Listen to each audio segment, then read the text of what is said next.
Hey, welcome to another episode of the Father's Rights Podcast. My name is Kevin Francis, and this is part 2 of our conversation, or my conversation, with celebrity, musician, entrepreneur, and father Jason Lowe. In part 1, Jason shared what it's like to be a divorced parent and the impact it had on him and his children. Jason also spoke about parental alienation and what he plans to do to help save children who might be adversely impacted by parental alienation following their parents' divorce. So if you didn't watch part 1, then you can watch it again or listen to it again. Just click on the links in the description below. All right.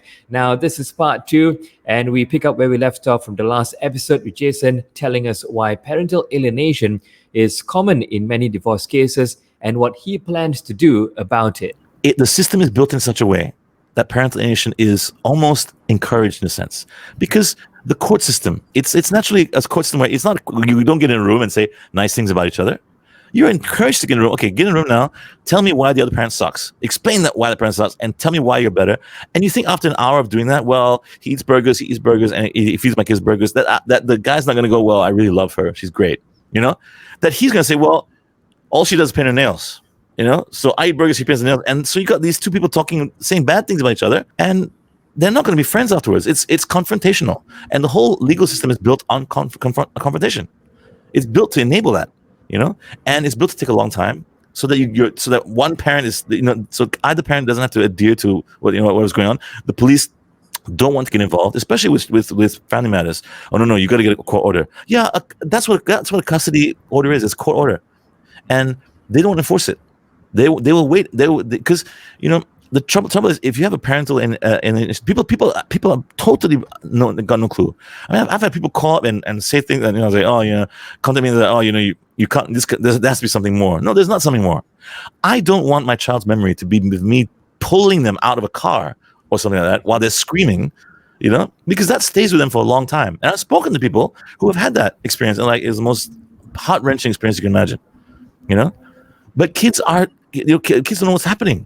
They are just being manipulated, and they think that they were doing. I didn't want that, so I don't want to. I don't know what traps are ready for me. I don't want to go and trespass on anyone again, you know. But I need to find my son. I certainly will work through the courts, and I've been trying to work through the courts. But at the same time, there doesn't exist a trigger, a law or mechanism to settle this. And so one of the things that I've been trying to do is with a petition for Jack's law, which is to create a law in Malaysia which simply criminalizes parental alienation, and all within the window of 3 weeks. Because if you go 3 weeks and circumstances have changed for a child, like I haven't spoken to my mom or my dad in 3 weeks. I don't know where they are. I don't know what's going on. I've changed school. I've been hospitalized. That should involve both parents, and that is not just for parents. It should involve a guardian or a sibling. You know, or even a headmaster. If the headmaster suddenly says, I haven't seen this kid for like 3 weeks, I can't contact the parents, either parent or one parent, they should be allowed to tell the police to get involved. They should be allowed to tell JKM, you need to go and get the kid out of there. So this wasn't built to interfere with any religion. I tried to make it very simple to get the first reading in Parliament, which is pretty difficult now because, like, you can imagine Parliament's not really ready to read about parental alienation. But you know, eventually will come about that we will be able to have and we'll be able to have this law. And I think it's a simple law, and law was already enacted in places like Mexico and Brazil, where parental alienation got a bit out of hand, and it's actually illegal there. You alienate as a child, boom, you get thrown in prison, and rightly so, because it is wrong to weaponize children. They're not weapons. They're not things like that you can use as property, and that just cheapens them. That makes them realize that their worth is in a game or something like that, and they have lives and they are experiencing things, and they are independent people. You're raising little people. So Jason is hoping to make a law against parental alienation. But first, Jason tells us what motivated him to do something like this and what shifts need to happen in relationships between couples. We all are on this earth. We've got a limited amount of time that we shouldn't be wasting on weaponizing our kids. We should use that time in learning. So learning is the most important thing. Nobody's going to win from action that you're going to take in a divorce confrontational setting. You know, it sits on top of $1 billion industry of lawyers and judges and all that, and it's not, the people are not motivated to do anything because, yes, unfortunately, they have experienced this this numbness that they're used to it. We won't grow from that. We need to. These are radical things that we're dealing with in a radical time with radical changes in the world and the environment. And if you can imagine that people already complaining. I mean, it's like, along came COVID-19, boom, and lockdown, all that. And I'm like, well, I've already been experiencing hostility and isolation attempts, like from the world. And people can't handle staying a week at home doing nothing. You can see that it is mentally draining and it's mentally exhausting. You have to be very strong. You have to be very focused. And I can tell you without the kids, I would not be here for sure. My kids are the only reason I'm because when you experience such hostility, such ridiculousness, and you realize, well, for people to do that, I don't know why people would act a certain way. I don't know. I could never. You judge yourself. Could I act like that? Could I suddenly sprout stories and say things about people that are not totally untrue and I couldn't because it's not built in me. It's not because I'm my mom and dad, because I didn't grow up with that kind of manipulation. I went through a divorce when I was 17, and that already affected me quite a lot. I wrote my first album because I was a divorced kid. Days Without Dawn, right? It kind of depressing. So I did go through those lonely moments, and those are introspective moments. They're moments when you blame. I blamed my mom for a long time, and because she was the one who left or whatever, but you look back and unfortunately because of my relationship was kind of also, my mom and my sister didn't know what was going on either. They didn't understand what was taking place, and eventually when they found out for themselves, which it's probably a good thing, they realized that I wasn't the type of person who was trying to build this into some sort of drama that it wasn't. People get divorced all the time. The best thing to do is to approach it with maturity, work on it, and put the kids first, and move on with that in mind. And that in 2014, which is probably the last time I really tried to engage. Since then, there's been this blanket of indifference where I don't even get a response. People think it's okay to move along and don't respond to people. No, that's the most ridiculous thing, because you need to communicate. Yeah. But if one person is communicating with only kind of the only thing they know is to lash out, they're obviously not ready, and maybe they never will be ready, and you have to contend with that. And I think it's pretty sad. I don't know why, because I realize that a parental alienated child has to be hidden, and if you live in KL's, everyone says KL's a small town. It's actually quite big. I know, because I ride around looking for my son. It's huge. Yeah. And they could be down the street from you, and you could never know, and you could never see them. Because the gate's locked and the it's like a paranoid thing. The gate's locked and the curtains are drawn, and you don't want to live life like that. That's already unhealthy. If that's already happening, there's something wrong. Oh, we can't go to cinema because the mother or father might be around. No, you don't want to live your life like that. There's something very wrong with that. There's something mentally screwed up with that notion. So people don't have to look very far across the the empty space to realize that these things are happening. Now, Jason feels that there is a flaw in divorce systems where it results in a child or children being with one parent while the other parent is just a visitor. Jason hopes this can be fixed with Jack's Law, and he tells us how that's developing. I'm pursuing action in the courts, and unfortunately, between a change of judge and 3 lockdowns, it just 1 month becomes 2 months, becomes 10 months, becomes 2 years, becomes almost 3 years, and we're waiting for a court date, and you just have to be patient. And it's a very difficult thing. So Jack's Law is meant to help. When I saw what's happening, I'm like, okay, it takes 3 years to before royal ascension for a law. And I didn't do it to get Jack out, I would, because I have to get Jack out in the right way. And I don't want to wait as longer than I need to. I certainly don't want to have people say that I've got some collateral thing to gain from a law. Jack's Law is simply me doing what I always do. I see a problem, and I try to find a solution. And I see this as a bigger problem than anybody really understands. Most people understand because the social ills that come with it, alcoholism, wife beating or husband beating, bullying, drug abuse, child abuse, any aggressive tendencies, anger management, depression, loneliness, a fear of like some anxiety. All these things are born in these kind of cradles. This environment that you create around it, bubble we create around ourselves. These things are born, and if they don't affect you, they're going to affect your kids, and then they're going to cycle, and they're going to keep going. And we have a scenario coming. We have a lot of these kids. We have bipolar tendencies coming out, borderline personality disorders.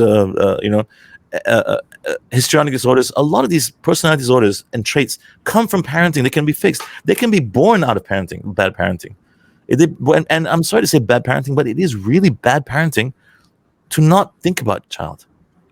I mean, unfortunately, it just is a scenario. I know people who say that I'm not seeing my child for a year, but that's their choice. They don't want to see the child because once they see the child, they're afraid that the husband's going to say, "See, she saw him.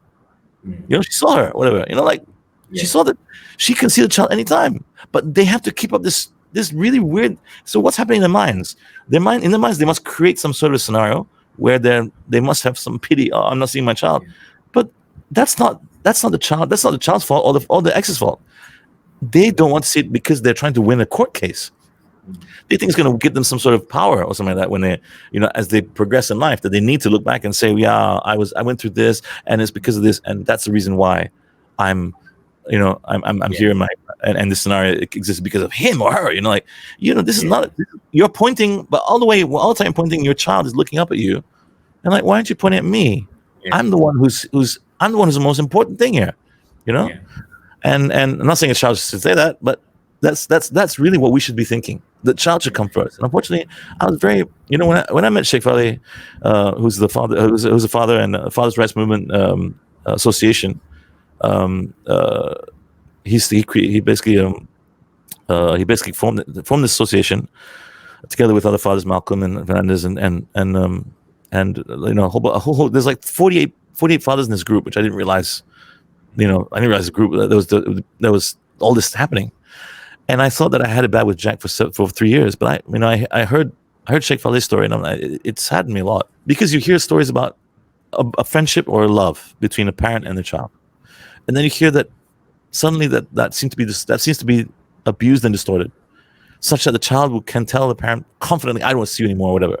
That's just awful, and shame on any parent who thinks that is some way to live, because what you're doing is just you're mortgaging their future to give you some thing that you need for your insecurity, and that insecurity is just going to eat away at you and your child, and your relationship is one day going to come to a point where the child looks at you with the most saddest eyes because of how pathetic the whole situation is, and they're going to say, "I'm going to go to my other parent now because I've lost 20 years with them, and you have been a complete child. And this is how I'm going to tell you." And they're going to walk away. And it happens. If you go on change.org and look for Jack's Law in Malaysia, you'll see videos on there. I post videos which show kids walking away from their parents when they're like 40. They realize that it was a lie. Then they go and seek out the other parent, and then they form a relationship with them. They realize, you've lost all that time. You've lost all that growing up. I've missed out on 3 years of my son's life. Not because of my choice. Now, Jack's Law is not just for Jason's case, but for every other case such as his, to prevent parental alienation. But for his case personally, he hopes for a favorable outcome in the legal system. Believe it or not, I'm a law-abiding citizen, right? So I have to put my faith in the courts, because the police, JKM, they don't have the conviction to seem to, let's get involved. That in itself is a crime. I was most upset with JKM, to be honest, because, and I say this openly, because I was engaged with JKM, and then Jack was taken, and 2 years of emails back and forth. I write these emails to them like I'm a worried father, concerned parent, was going, and then finally got a response back and they said, "Oh, his jurisdiction's changed because he's living somewhere else now." I'm like, "No, he's not. He was taken from our house at home. Now, whether you like it or not, my son was going to school for 5 years with his with his sisters. That changed. Now, in any scenario, if someone and school changed, he was taken from school. If your child is taken from school, that's a big issue in my book. That already is alarm bells. What's going on? Yeah, oh, the father's a child molester. Well, then the father should be arrested, because if he's a child molester, then it's pretty obvious that, get them set. Yeah, if they're so get the kids interviewed and checked out. We've been interviewed 4 times, 5 times by police and and officers from people show up my house. Oh, yeah, we're here to check you out, man. Okay, check me out. They come in, they go through the whole house. They look through things. They talk to the kids. I mean, you're invaded, but I understand it. I get it. Because I've been through the 4 years of Sharia divorce. No, this is walking apart for me, man. I used to knock yourself out. And the police will come and sit down afterwards and say, okay, well, nothing's really happening. Like, what's going on? And I'm like, well, what's going on is the usual story. Yeah. Actually, we get that a lot. If you get that a lot, then do something about it, Yeah. But there's no legislation in place for the officer to say, we see this happening and we're going to recommend this and that's going to happen. No, it doesn't happen like that. And it gets even more complicated when you start to bring race and religion into it, and God knows, royalty and things like that, culture. It's a very difficult scenario. While it may take some time to legislate suggest law, Jason feels that divorced parents will never really know when they become victims in their own cases, just like when the tide comes in, he explains. And as a father or mother, you realize once it's happening to you that, oh, it's happening to me, and it's like a tide. When people say the tide turns, the sad thing is, unfortunately, the tide does turn, whether you like it or not. Time comes and time changes a lot of things. And the tide always turns after lunch. You go and have lunch and you come out and you're like, the tide turned, the tide's out. Wow. And that's the problem. That's why people get killed, because they go picking seashells. Go kick some seashells. Okay, go kick seashells. They go and have picnic, and before they realize, oh my God, we're stranded and the tide is in, and we're gonna be drowned. And that happens so much because people don't realize when the tide is coming in, because it's so far away. Well, it's just like my Parental Alienation story is right now. Oh, Jason, it's so. Did you watch Jason on Chemistry? Yeah. Jason is so far away from. I don't know why Kevin interviews these dads on this thing. I mean, I can tell you truthfully that at one day I was at home. I was in the shower by myself. Kids come home and they come home after sports day, or whatever, sports. And kid, at that time they were still small. Kid comes in and they're like, oh, Daddy, can you wash my hair? Because I'm a great hair washer. Comes in the shower. Ellie, hey, you guys trying out on me? Comes in, and my son comes in. Hey guys, and we're all in the shower together. It looks like a bizarre scenario, right? And I was thinking to myself, it is because of what was going on in the shower. In the shower, I'm like, Kay then goes to the toilet, and I was like, okay, kids, new rule, okay?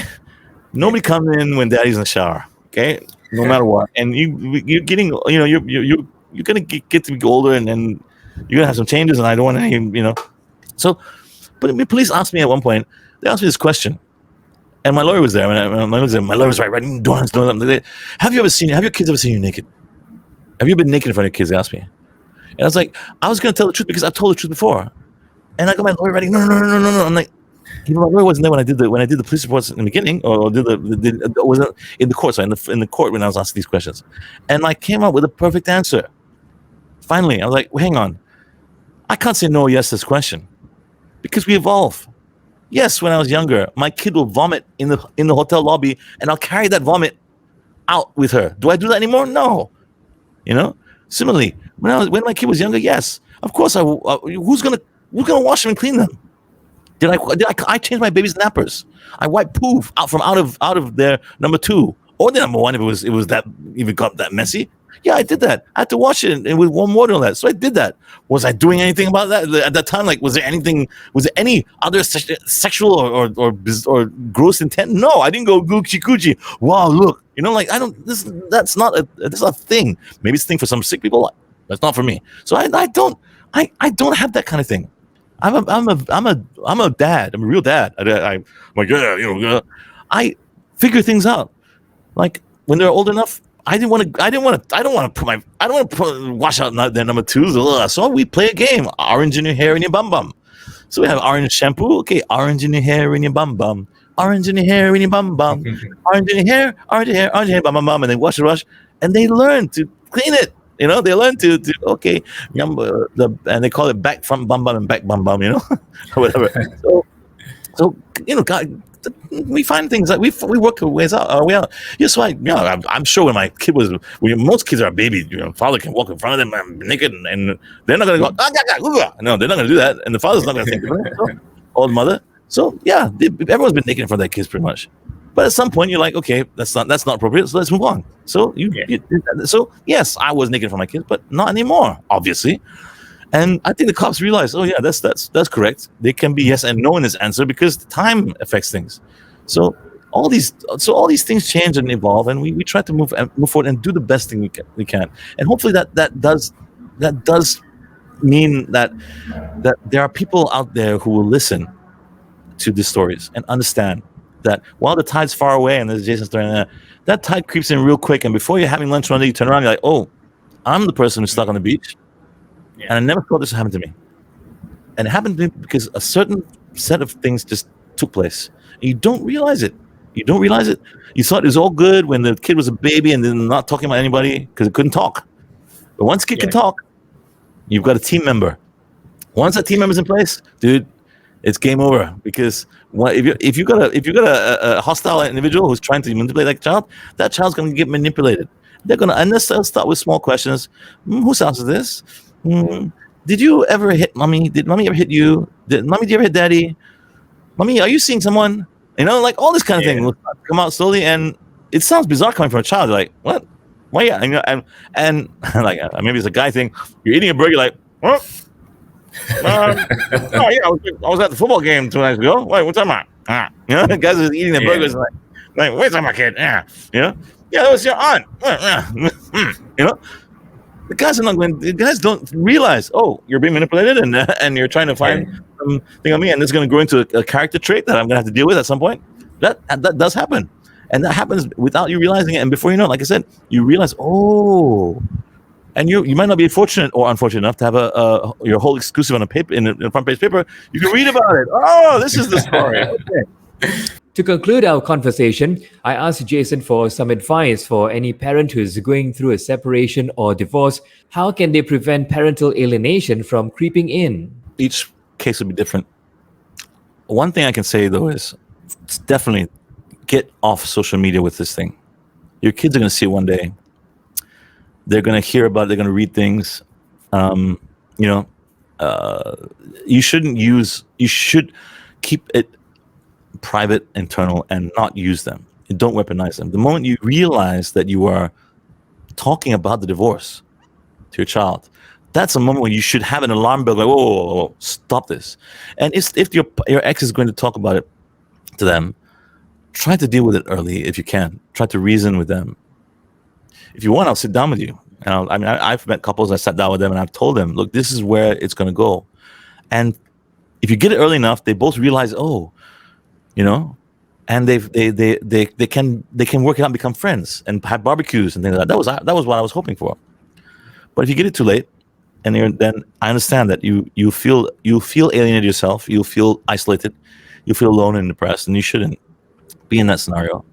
And you shouldn't, we have bouts where we cry about our missing, Jack, and it's going to affect the girls. And I wish there was something I could do to magically make it go away, but it depends on maturity. It depends on who's involved, and if you can find a way to make peace, don't be the one who is the antagonizer. Yeah, don't be the one who started everything, and even if you are, then end it. And admit that it's the wrong road to take. There's an old saying in Central Asia, Central Asia has a lot of long roads, right? They say if you ever find yourself on the wrong road, it's never ever too late to turn back. In Central Asia, there's no better saying, because you could literally take the wrong road from Kazakhstan to Turkey, and you'll realize, whoa, this is the wrong road, dude. We're supposed to be heading the other direction to India. So you might, and you might go a few hundred miles and realize, guys, it's the wrong road. The sooner you can, the sooner you can realize that turn back is great, but it's never too late. Never too late to turn back. You can get all the way to the banks of of France and be like, time to turn back because this is France. Be really careful, because you could easily fall down the slope yourself and have two parents who are just doing the same thing, both trying to manipulate the kids and everyone around them. Don't be that. Be bigger. Be bigger. Be better, because one of you. Because they did a test on men and women, and they found that women had a 58%. 50. There's we're all crazy, half crazy. It said, right, and there was a study done they realized that there's a slight neurotic tendency more in women, about 58%.